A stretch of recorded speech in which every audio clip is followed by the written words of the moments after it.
ഹരേ കൃഷ്ണ.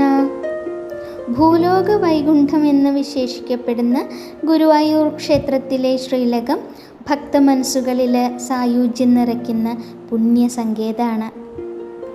പാതാളാഞ്ജനശിലയിൽ തീർത്ത അതിമനോഹരമായ ചതുർബാഹു വിഗ്രഹമാണ് ഗുരുവായൂരപ്പൻ്റെത്.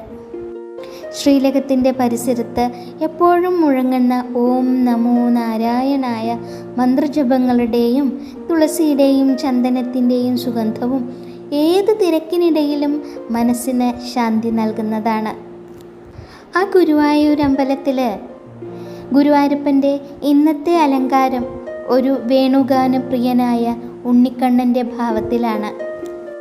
ഭക്തരുടെ ഹൃദയം കവരുന്ന ഒരു അലങ്കാരം. ഭഗവാൻ പാദങ്ങൾ പിണച്ചു വെച്ചാണ് നിൽക്കുന്നത്. ഇത് പ്രപഞ്ചത്തിൻ്റെ താളത്തെയും മുരളി വായിക്കാനൊരുങ്ങുന്ന കൃഷ്ണൻ്റെ ലാസ്യഭാവത്തെയുമാണ് സൂചിപ്പിക്കുന്നത്. ആ കുഞ്ഞിക്കാലുകളിൽ സ്വർണത്തിൽ തീർത്ത പൊൻതളകൾ തിളങ്ങുന്നുണ്ട്. ഭഗവാൻ തൻ്റെ ഓടക്കുഴൽ 2 കൈകൾ കൊണ്ടും മാറോട് ചേർത്ത് പിടിച്ചിരിക്കുകയാണ്.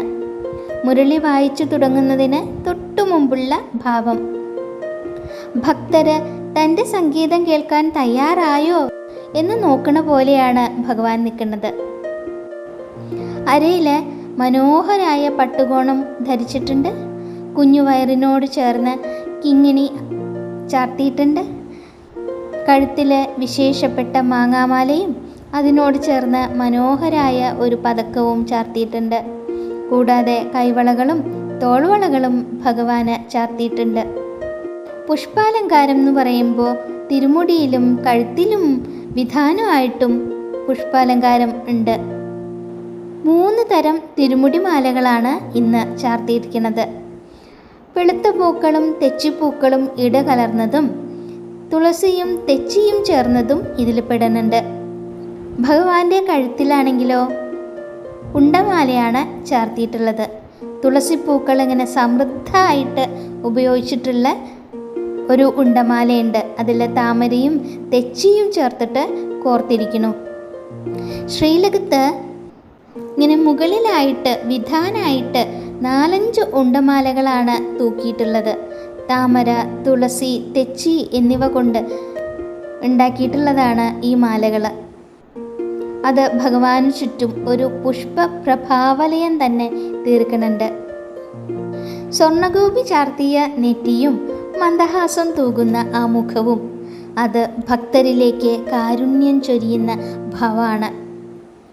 എല്ലാവരെയും അനുഗ്രഹിക്കാനായി തയ്യാറായി നിൽക്കുന്ന ആ ഉണ്ണിക്കണ്ണൻ്റെ നോട്ടം ഭക്തരുടെ സങ്കടങ്ങൾ അകറ്റുന്ന ഒന്നാണ്. ഭഗവാന്റെ പാദങ്ങളിൽ വീണ് നമസ്കരിക്കാനും മുരളീഗാനത്തിനായി കാതോർക്കാനുള്ള ആഹ്വാനാണ് ഭഗവാൻ തരുന്നത്. നമുക്ക് ആ ഭഗവത് പാദങ്ങളിൽ എല്ലാം സമർപ്പിച്ചുകൊണ്ട് ആ സംഗീതത്തെ ഉള്ളിലേക്ക് ആവാഹിക്കാൻ തയ്യാറായിട്ട് എല്ലാവർക്കും ഒരുമിച്ച് നാരായണനാമം ജപിക്കാം. നാരായണ നാരായണ നാരായണ കൃഷ്ണ ഗുരുവായൂരപ്പ.